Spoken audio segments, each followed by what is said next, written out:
Many jobs just wouldn't measure up without this trusty tool. The spring-driven retractable tape measure was invented in the middle of the 19th century, but it didn't really become popular until the 1940s. Today, no handyman would be without one, because without it, they wouldn't be very handy.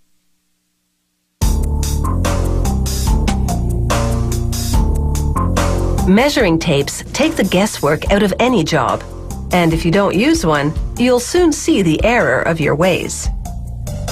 They start with a three-dimensional computer design.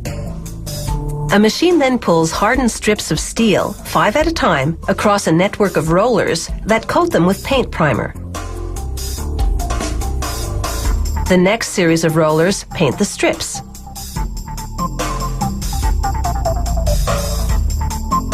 After the paint dries, it's time for a rewind to cue them up for printing. Printing cylinders roll measurement markings onto the steel strips. They use black ink for millimeters and red for meters.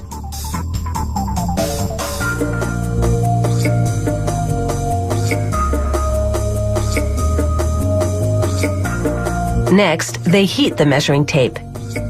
This will allow a protective plastic film, applied by this machine, to stick to it.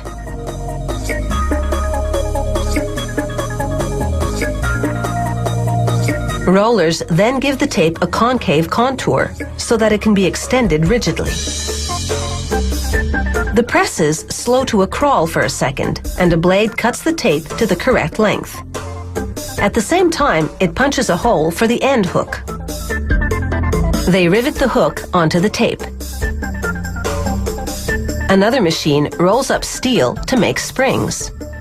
The spring will enable the measuring tape to retract into the casing.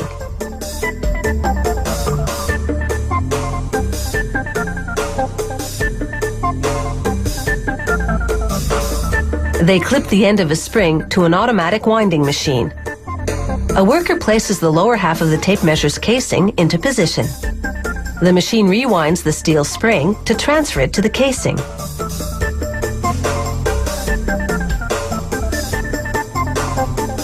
They lubricate the spring with a little oil and then install the control brakes that will lock the tape in place when measuring. Assembling the rest of the casing is a snap. They screw everything together. They attach the measuring tape to the spring, and this job is done. Time to test that spring action. They make some longer measuring tapes from glass fibers, partly because they're lighter. They pull multiple strands of glass through a tub of white liquid plastic, and they stick together.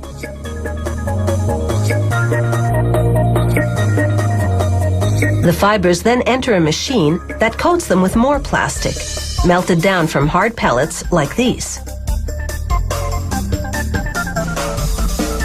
This transforms the glass fibers into a strong yet flexible tape, the type that's commonly used for surveyors' tape measures. A computerized printer transfers measurements to the tape a meter a second. Lights illuminate the tape so a camera can check for printing defects. A worker double-checks the print job and also examines each tape for accuracy. Some tapes are more accurate than others because standards vary depending on the industry or the country they'll be sold to. She grades each tape and marks it so it can be tracked back to the operator. A laser then moves over the tapes to check the accuracy level again. If the reading is off by even a few thousandths of a millimeter, then the measuring tape is rejected.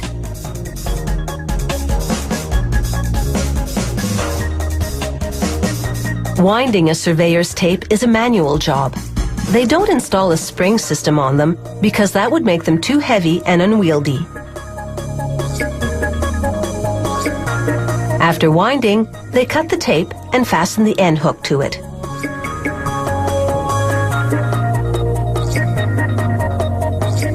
As you can see, it takes many steps to make a measuring tape. It's a lengthy process in more ways than one.